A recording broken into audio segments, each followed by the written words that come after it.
Albert Einstein once said, everybody's a genius, but if you judge a fish by its ability to climb a tree, it will live its whole life believing that it is stupid. Ladies and gentlemen of the jury, today on trial we have modern day schooling. Glad you could come. Not only does he make fish climb trees, but also makes them climb down and do a 10-mile run. Tell me, school, are you proud of the things you've done? Turning millions of people into robots, do you find that fun? Do you realize how many kids relate to that fish swimming upstream in class, never finding their gifts, thinking they are stupid, believing they are useless? Well, the time has come, no more excuses. I call school to the stand and accuse him of killing creativity, individuality, and being intellectually abusive. He's an ancient institution that has outlived his usage. So, Your Honor, this concludes my opening statement, and if I may present the evidence of my case, I will prove it. Proceed. Exhibit A. Here's a modern day phone. Recognize it? Here's a phone from 150 years ago. Big difference, right? Stay with me. Here's a car from today, and here's a car from 150 years ago. Big difference, right? Well, get this. Here's a classroom of today, and here's a class we used 150 years ago. Now ain't that a shame? In literally more than a century, nothing has changed. Yet you claim to prepare students for the future? But with evidence like that, I must ask, do you prepare students for the future or the past? I did a background check on you and let the record show that you were made to train people to work in factories, which explains why you put students in straight rows, nice and neat, tell them sit still, raise your hand if you want to speak, give them a short break to eat, and for 8 hours a day, tell them what to think. Oh, and make them compete to get an A letter which determines product quality, hence grade A of meat.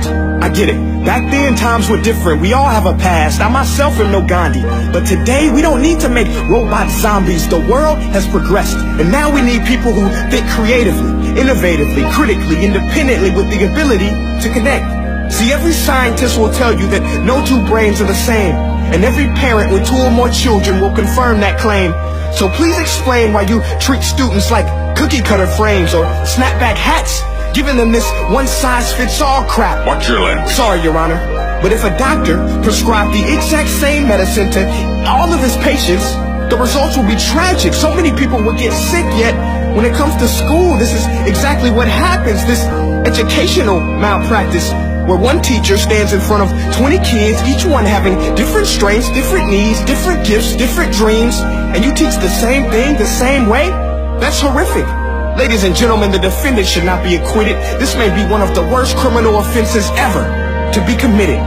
And let's mention the way you treat your employees. Objection. Overruled. I want to hear this. It's a shame. I mean, teachers have the most important job on the planet, yet they're underpaid? No wonder so many students are short-changed. Let's be honest.